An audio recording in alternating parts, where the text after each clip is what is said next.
Hi everyone, welcome back to class Carbon Capture and Storage Technology. In today's class, we are going to review how to calculate the pressure changes in case of the CO2 flow in the porous media. Before we move on to the porous medium CO2 flow, here is the quick review for the pipeline transportation.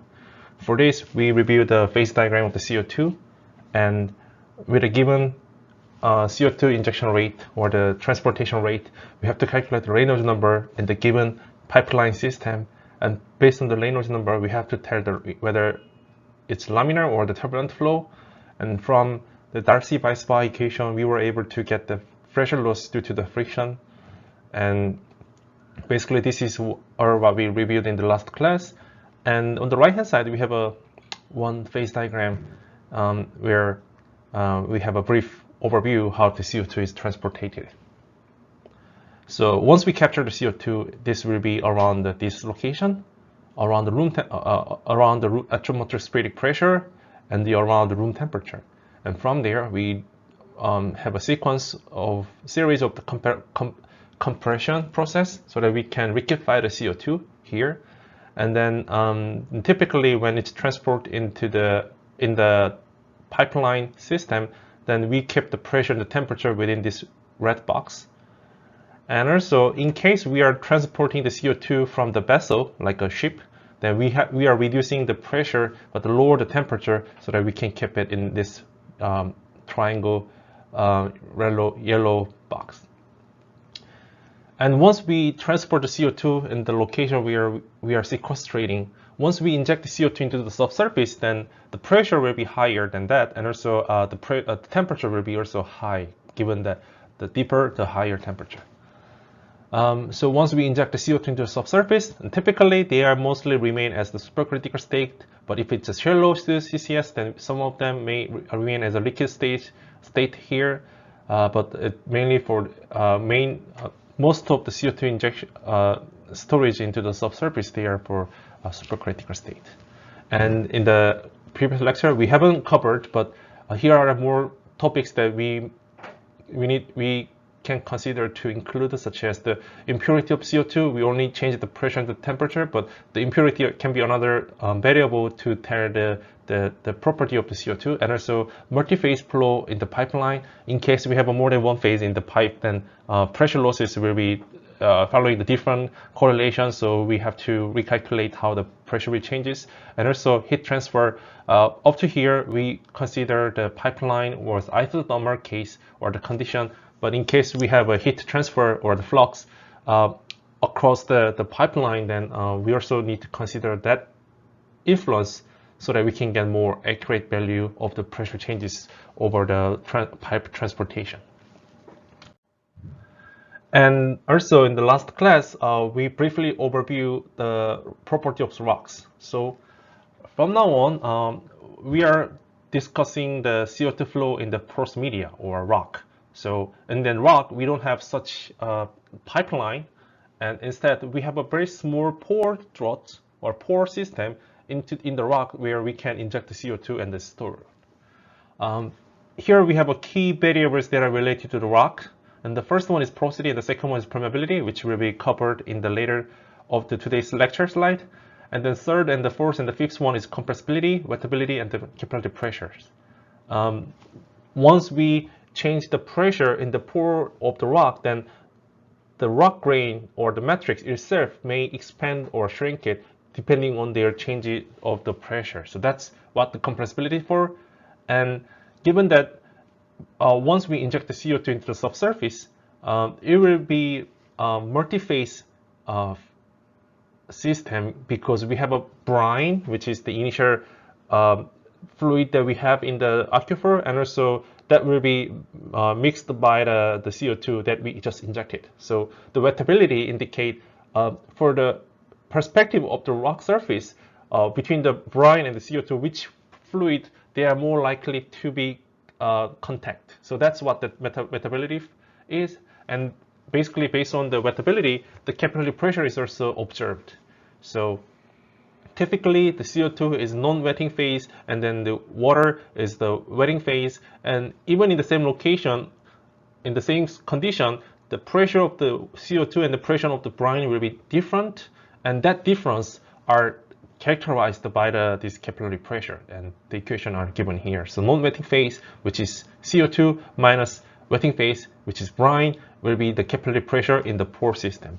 And it's a rough overview for the compressibility to the capillary pressure, and then in the next slide we will review the details in the porosity.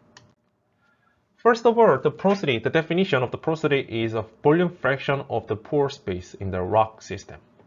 So here we have a one diagram where the rock grains or the matrix is colored by the brown color, and all the rest, either blue or the gray, they are pore, which is the vacant space where the fluid can flow through.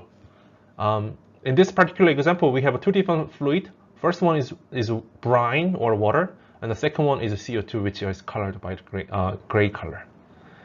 And if we sort the pixels of this image as on the right hand side, and on the right hand side they show this show the proportion of the rock grain, the CO2, and then the water.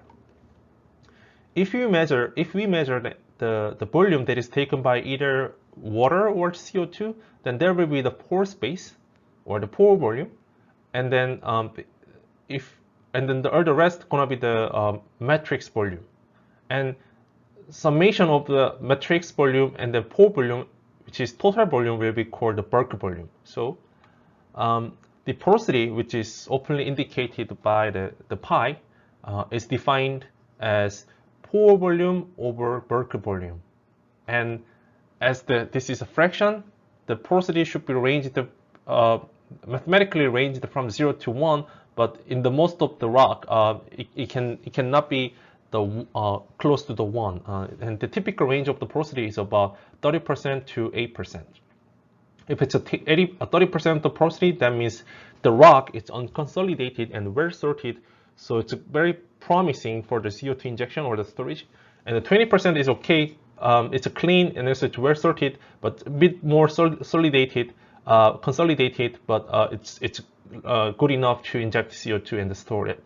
And however, once the porosity is lower than maybe 10% or maybe lower than the 8%, that means it's very compact and also highly consolidated, where we have a less pore space to store the CO2 in the rock system.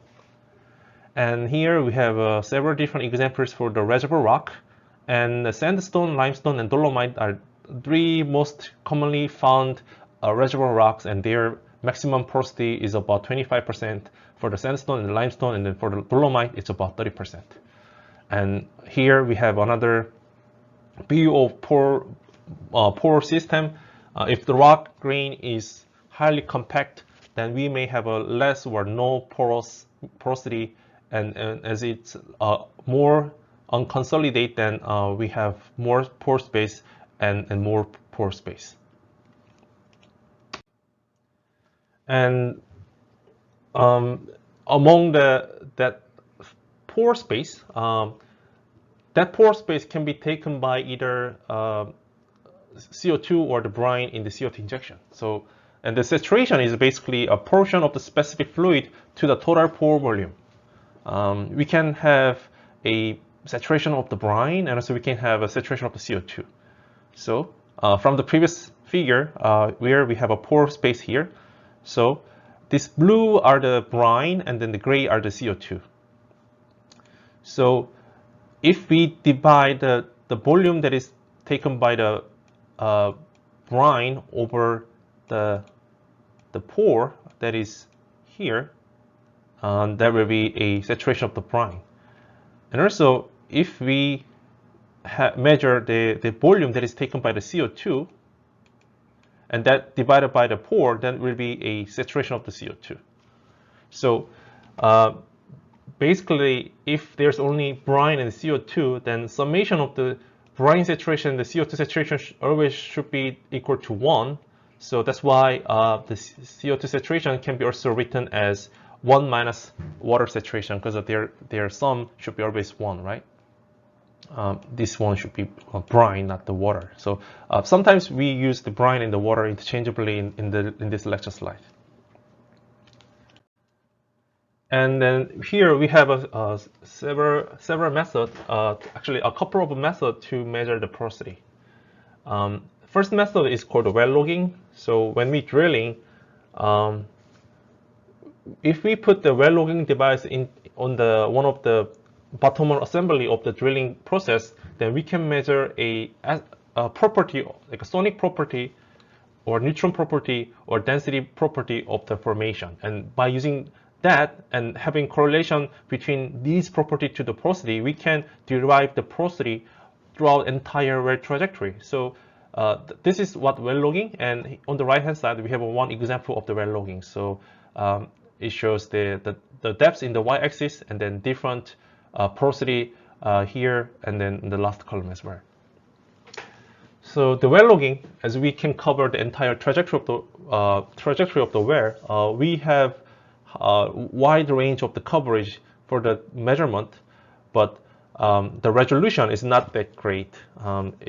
We might have a wide range of the error, and also when we interpret, we have to consider the condition of the well bore as well as the lithology that we encounter in the specific location. So it's a relatively inexpensive and it covers the wide range, but it has a high inaccuracy. That's a cons of the well logging. And the second method is called the well core sample. The core sample is this cylindrical rock samples that we took from the subsurface. So once we get to the target formation, we are about to inject the CO2, we can replace the bit of the drilling bit to the coring bit so that we can get this type of the core sample from the subsurface and then receiving back to the surface so that we can have several different experiments. As we now have a tangible, accurate core sample in the lab, now if we measure some property from this core sample, then we may have very high accuracy. However, getting the sample from the subsurface and taking it back to the surface, it takes a lot of time and a lot of money, so it's very expensive. So we may not be able to have a wide range of coverage. So it's very expensive, so we can only get 1 or 2 samples from the well. So there's pros and cons in well logging and the core sampling. So instead of relying on the one method, we typically combine these two methods. So basically we cover the entire range of the well trajectory, and also we calibrate it based on the core sample so that we can enhance the accuracy and the coverage of the CO2, the porosity measurement. So here we had two different methods, and from the core sample we have one brief quick example. Let's say we have one cylindrical core whose length is 3 inches and the diameter is 0.75 inch. And we measure the mass twice. First when it's dried, and secondly when it's saturated by the water. If we measure the weight when it's dried, that means the pore was empty. But when we measure the weight again, when it's fully saturated, then the pore will be filled with the water. So by subtracting the weight between the wetted, saturated core and then the dried sample, then we can get how much of the water they have in the pore, and by dividing that number by the density of the water, then we can also convert them into the volume. So that's how we can measure the pore volume from this core sample. So first of all, we have to get a bulk volume. Bulk volume is simply A times H, which is height, and then here we provide the diameter and then also provide the height. But given that these height and the diameter were given in the inch, we have to convert them to the centimeter. So that's why I'm multiplying by 2.54, which is 1 inch is equal to about 2.54 centimeter, like 3 times, so that we can have a bulk volume in the unit of the cubic centimeter, or cc. And then as I just explained, we can also get a pore volume in such a manner, and the pore volume was 2.95 cc. And if we calculate the porosity in this core sample, then that will be 13.58%. The second key variable of the rock is called permeability, and the permeability is basically a tendency to allow a fluid to flow through the porous medium. High permeability means it's easy to flow the fluid, and the low permeability means it takes more pressure gradient to let the fluid passing through the porous media. And the units are described in the Darcy or millidarcy.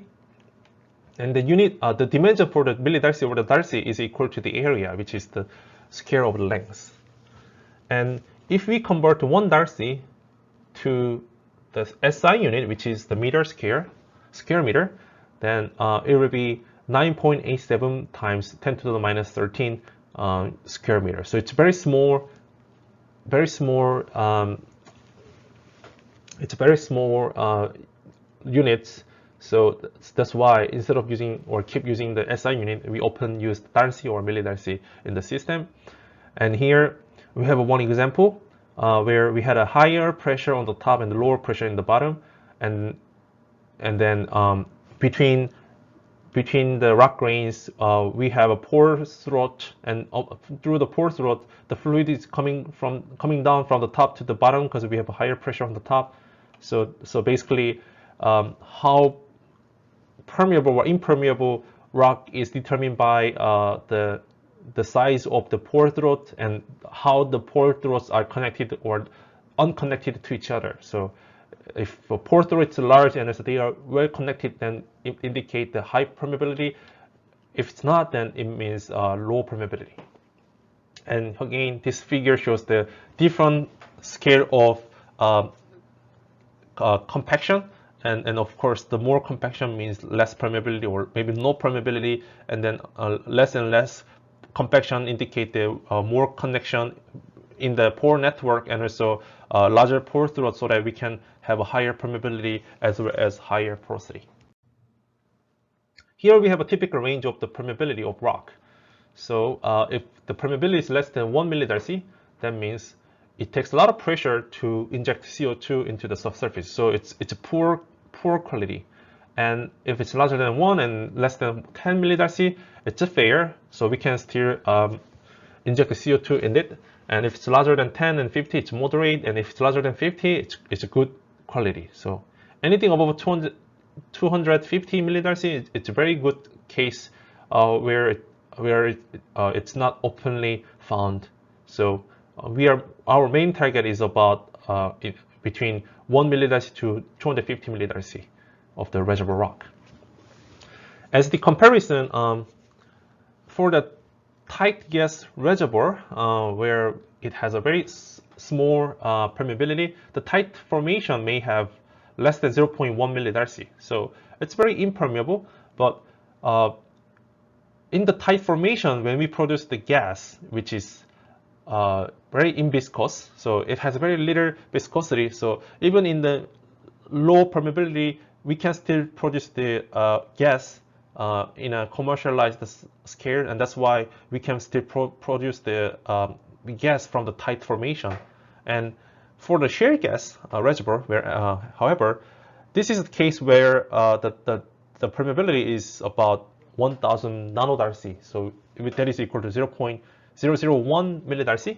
So there's 2 more zero than tight formation, and in this case we cannot naturally produce the gas from the formation, and that's why we developed the horizontal drilling as well as multi-stage hydraulic fracturing, so that we can artificially enhance the permeability in the system, so that we can produce the shale gas in a commercialized scale. So however, anyway, the shale gas may have about this low permeabilities, which is really, really small.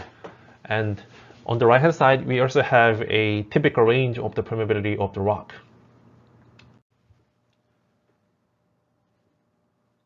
So once we have the permeability, now we can have a relationship between the flow rate through the porous media and the pressure difference between the inlet and the outlet. This equation, which are given here, is first invented by the French engineer whose name is Henry Darcy, and he first invented this experiment for the water purifier. So he had an inlet of the water on the top, and then on the bottom we have an outlet of the water, and as the water penetrate through this sand pack, the impurity in the water is filtered out, and so that we can have a clean water from the bottom. And Henry Darcy, he investigate on how the flow rate of the water is determined with a different experimental settings. And this is what he found. So given that the length of this filter is L, it's inversely proportional to the flow rate, and the area, which is the cross-sectional area where the water is passing through, it is proportional to the area, and also rho g H1 and the rho g H2. The H1 and H2 indicate the hydraulic head for the inlet and then the outlet. So, and if you multiply the hydraulic head by the rho g, the density, and then the gravitational acceleration, that means pressure on the top and then the pressure on the bottom. So basically, this term within the round indicate the pressure difference between the top and the bottom of the sand pack. And it is also proportional to the K, which is the Darcy's constant. And later on, after his experiment, this K, which is capital K, is also divided into two different factors. The first factor is related to the rock property, so-called permeability, and then the second parameter is viscosity. So this capital K is equal to the permeability over the viscosity of the fluid. So if we replace this capital K with a permeability and the mu, and that will be the Darcy's equation. And basically, from the Darcy's equation, with a given pressure difference and length and configuration of the porous media, and also once we have a property of the fluid and the property of the rock, which is permeability and the viscosity, then we can have sense how fast the fluid can be passing through the given porous medium. And here we have three different forms of the Darcy's equation. And the first form is in the CCS unit. And here we don't have any coefficients between the Q, the flow rate, and the rest of the parameters. And here we are having the cc per second for the flow rate, and then the area is cubic square centimeter, length is centimeter, and the pressure difference is atm, atmospheric pressure per the length of centimeter, and the viscosity is in the centipoise, and the K is in Darcy. But and this equation in the field unit, we may need to have a unique conversion factor, which is given as 1.128, 1.127, and this number basically once we have the flow rate of barrel per day and the area of the square feet, and for the length for the feet, and the pressure psi per feet, and the centipoise and Darcy, then we are supposed to have this unique conversion factor. And the reason why we have a minus sign on the right hand side is because that the flow direction is always opposite to the increase of the pressure. So the flow always goes from high pressure to the low pressure. So that's why we have a minus sign here. But if it's too confusing, then just remember that once you know where the flow is occurred, then you can provide a positive number for the pressure changes so that you can make the equation in consistent manner. And the difference between the second and the last form of the Darcy's equation is that often we use the permeability in Darcy, and also often we use the permeability in the millidarcy. And if it's millidarcy, then this unique conversion factor should be divided by 1,000. That's why we have a 0.001127 on the right hand side. And here, as a side note, we have a conversion between the Darcy to the square meter, and also poise to the Pascal second and centipoise to the Pascal second. And this Pascal second is a little bit too large, given that the viscosity of the fresh water is at 1 centipoise. So that's why we often use centipoise or poise than the Pascal second, which is the SI unit. And here we have another example to calculate the flow rate from the core sample. So the core sample, whose permeability is 150 millidarcy, and its length is 6 inch, and then 1 inch diameter, 20 psi pressure difference, and the viscosity.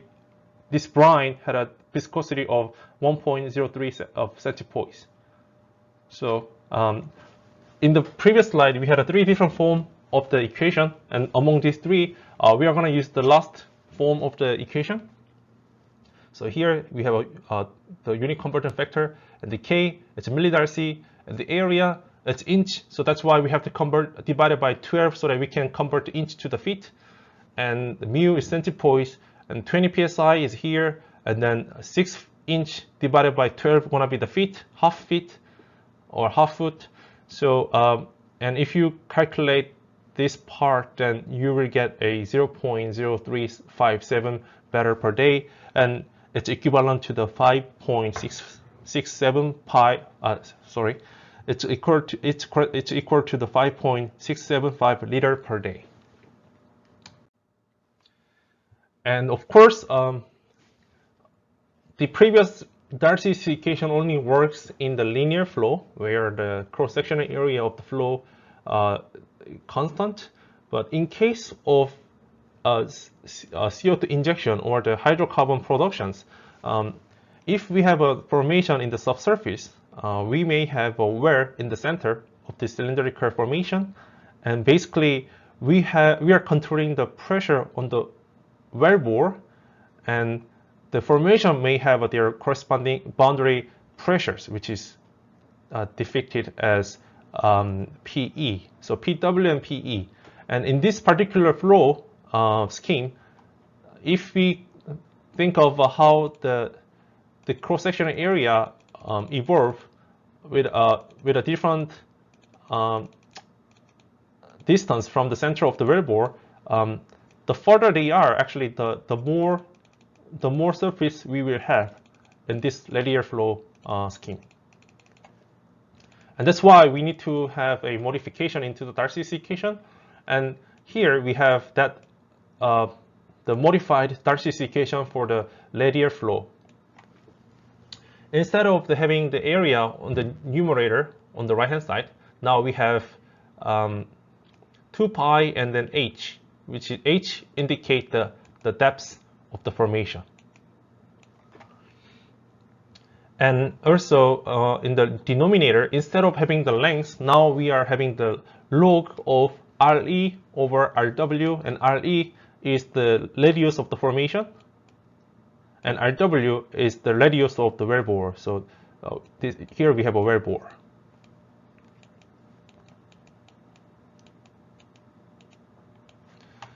And this form is in the CCS unit, so every units are in centimeter or ATM. But on the right-hand side, we have that of in the field unit, where we have a Darcy, centipoise, psi, feet, and the barrel per day. And one more note is that in this schematic diagram, we are having the flow that are coming from the outside to the inside to the well bore, and that's because PE is larger than PW. So we have higher pressure from the formation, and then we have a lower pressure in the PW. So this is the case where PE is larger than the PW, and this is for the production.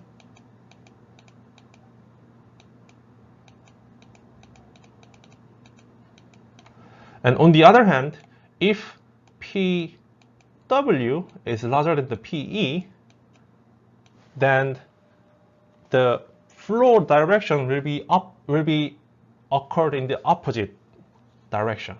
So basically, if PW is larger than PE, then flow will going from the well bore to the formation, basically we are injecting the fluid into the formation. So in case of the CO2 injection, of course, we have to keep the pressure of the bottom hole larger than the formation pressure, so that we can provide the CO2 and store it in the pore space of the formation. And this is a case for the injection.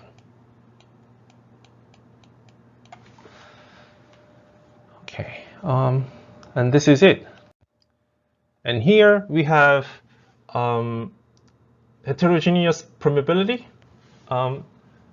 So in the up to here, we assume that every permeability is just homogeneous. So that's how we were using just one representative permeability for any core sample. But in case we are having heterogeneity in the permeability, then we also we have to consider the following concepts. So on the left-hand side, we have a parallel heterogeneity where flow direction is parallel, the layer of the formation is parallel to the flow direction. And in this formation, we have a 3 different layers, like layer A to C, and each layer will have a different permeability. I will say just K1, K2, and K3, and also they will have a corresponding different height. So H3, H2, and H1. And the total height is height HT, which indicates the total height. So in this case, to get a one representative permeability or the average permeability of this heterogeneous formation, we are gonna calculate by the H-weighted arithmetic mean. So which means the denominator will be the total height, and each individual height will be added to the numerator by weighted by that is weighted by their corresponding depths. On the right hand side, we have a different case. So flow rate is from the left to the right, but in this case, the layer of the formation, the layers are perpendicular to that flow direction. So in this case, we have to use the harmonic mean that are weighted by the length. So this length is L1, L2, and L3, and also their corresponding permeability is K1, K2, K3. If so, then numerator is total length, and then we have to sum the individual lengths over their corresponding permeability. L2, K2, L3, K3. And in this way, we can get a one average permeability for the series heterogeneity case. And also in this way, we can get a parallel heterogeneity average permeability. And here is another perspectives that I wish to review before we end this lecture, which is in case of multi-phase flow in porous media, the permeability should be recalculated corresponding to the individual fluid. So if we measure the permeability when it's fully saturated by the brine, and also once it's fully saturated by the CO2, their two permeability will be identical. But in case we are having both brine and the CO2 at the same time in the pore system, just like the visualizations that we have on the left, lower left. So this indicates that the pore systems and the different colors indicate different type of the fluid. So if so, then none of the individual fluid are not taking the entire pore throat or the pore network. So their individual permeability will be less than the base permeability or the absolute permeability that we just reviewed in the previous slide. And that's called effective permeability. So if we have more than one phase, then we have to calculate the permeability individually for each phases, and their individual permeability will be called effective permeability. And that effective permeability can be described as this following two Darcy's equation. So if we have a brine and CO2 at the same time, the flow rate of the brine, flow rate of the CO2, effective permeability of brine and effective permeability of the CO2, and in the denominator we have to provide a brine viscosity because it's brine, and the viscosity of the CO2 because it's for the CO2. And then the pressure difference of the brine and pressure difference for the CO2. So this KEB or KeCO2, these are the effective permeability, and this effective permeability will be changing by the given saturation of the pore system. And the relative permeability is defined as the ratio of the effective permeability to base permeability. So the relative permeability of the brine is effective permeability of the brine over the base permeability, the K that we've been reviewing in the previous slide. And then the CO2 relative permeability is equal to effective permeability of the CO2 over the base permeability, K. And this base permeability is computed or measured when the pore is taken by just one phase of the fluid. And theoretically, regardless of the type of the fluid, as long as the pore is taken by just one phase of the fluid, then the measured permeability should be identical. So, and also this relative permeability, as this relative permeability is a ratio of the effective permeability to the base permeability, the range for the relative permeability is always between the 0 and 1. So it can never exceed the 1, and also it should be always larger than 0, or at least it should be larger or equal to the 0. So and as I said, this relative permeability is changing with the saturation, and we have that function or the graph of the relative permeability with a varying saturation in the next slide. Here we have the relative permeability curve. Y-axis indicate the relative permeability, and the x-axis indicate the CO2 saturation. And we have two different types of the curve. And initially, once we have this core sample, this core sample was fully saturated by the brine in the beginning. And from here, we start injecting the CO2. And if so, the saturation of the brine will be decreasing, and the saturation of the brine CO2 will be increasing here. So saturation of the CO2 will be increasing, and whereas the saturation of the brine will be decreasing in this case. So this stage is called drainage.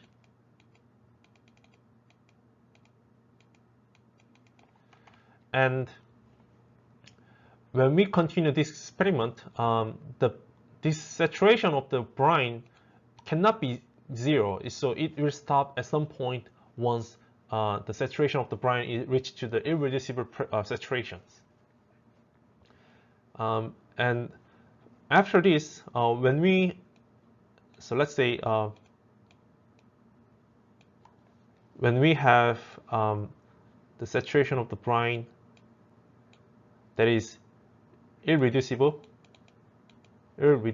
and then the rest is a CO2, basically maximum CO2 that we can have.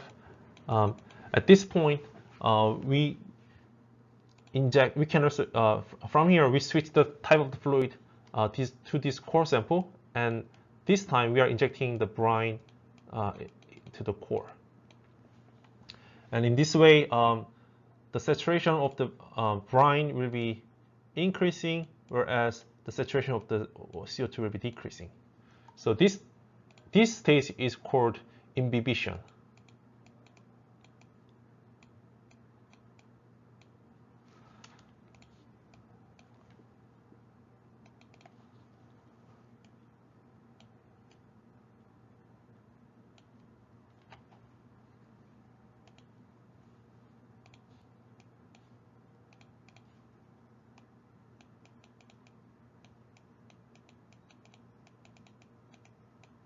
So we are gonna show you how this relative permeability will change in the drainage stage and imbibition stage from this curve.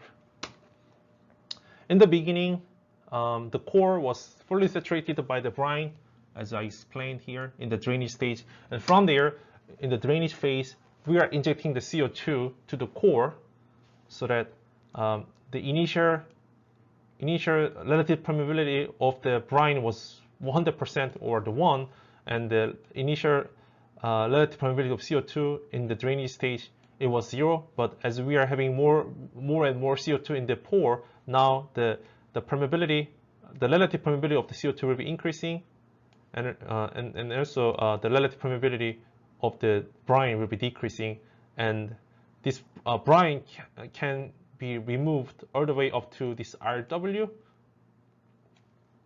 So this means residual water saturation. So even if we continuing injecting the CO2 into this pore network, we cannot decrease the water saturation in this system, and that's why it's called the residual water saturation or residual brine saturation here.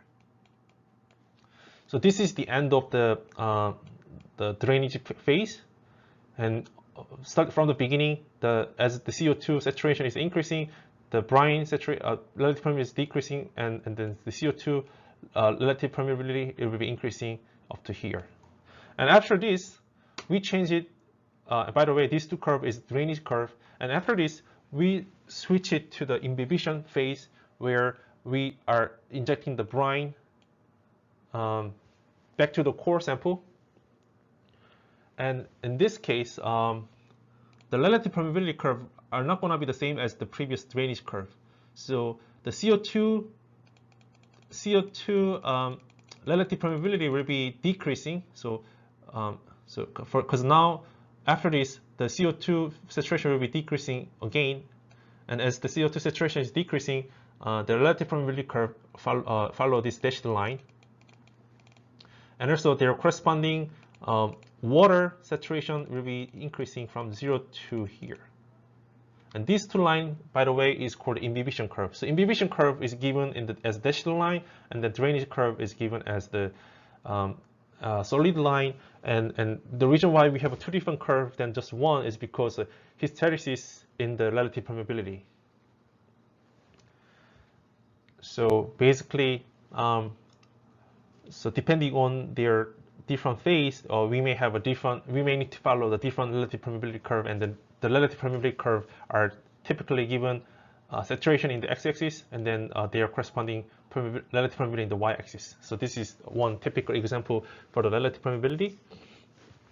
And one more note is that in the next lecture, we are gonna review or cover the mechanism of the CO2 storage, and then among the different type of the CO2 storage mechanism, one of the mechanism is called the residual storage, and that residual storage occurred because of this. So once we inject CO2 into the core, and when we decide to remove that CO2 from the core sample, then the CO2 cannot be fully removed from the core, and that's because in the imbibition curve, the relative permeability goes like this. So once we reach this part, then the relative permeability of the CO2 will be 0. So in this stage, regardless how the pressure gradient you act on that porous media, there's no way for you to remove the CO2 and from that core. And basically, this much of the CO2, we can consider them, they are trapped, or and this type of trap of the CO2 is called residual capture mechanism. Residual capturing mechanism. Residual. All right. Here we have one example for the CO2 and the brine relative permeability curve example. So we have the exact same cylindrical rock sample where we have a permeability of 150 millidarcy, and then the configuration is the same as the previous case, and then we have the same the pressure difference between the inlet and the outlet. The viscosity of the CO2 and the brine are provided as 0.08 centipoise for the CO2 and 1.03 for the brine. And in the current core sample, the saturation is the saturation of the CO2 is now at 0.6. So the brine saturation is 0.4. So and the current stage is imbibition stages. So this means among these two different relative permeability curve, we have to use the second one because it is imbibition stage. So and in this in the second curve, we have CO2 relative permeability curve as well as brine relative permeability curve. So we need to use these two to read the variable for the relative permeability, and the question is use the Darcy's rule to compute the volumetric flow rate of the CO2 and the brine in the given circumstance. So first, from the relative permeability curve, we have to rate the CO2 saturation. The CO2 saturation was 0.6. So when the 0.6 of the CO2 saturation, then the relative permeability of the CO2 is around 0.2. So that's how we can get relative permeability of the CO2. So from the same equation as before, now we have a different viscosity, and now we also provided the relative permeability on top. So this variable should be 0.2, and this variable should be 0.08 centipoise, which is given here. And by providing these two variables, we can calculate the flow rate for the CO2 will be 0.09215 barrel per day. And for the water or the brine, with the same 0.6 of the CO2 saturation, the relative permeability of the word, the brine, which is from this purple curve, we can read it as 0.1. So in this case, the relative permeability of the brine is about 0.1. So 0.1 here, and the viscosity of the brine was 1.03 centipoise. And if we calculate this, then we will get this much of the flow rate of brine. So this is how we can consider a multi-phase in the core system, and then this is how we can calculate the volumetric flow rate of individual fluid. And of course, this will be the result will be changing once the saturation of the core sample will be is different from 0.6, and we can recalculate the corresponding flow rate of the CO2 and the brine by given per the given saturation by using this relative permeability curve. And again, we should be sure whether to use the drainage permeability curve or the imbibition permeability curve. In this example, we specifically wish to use the imbibition stage, so that's why we are using this green and then purple instead of this solid gray line permeability curve.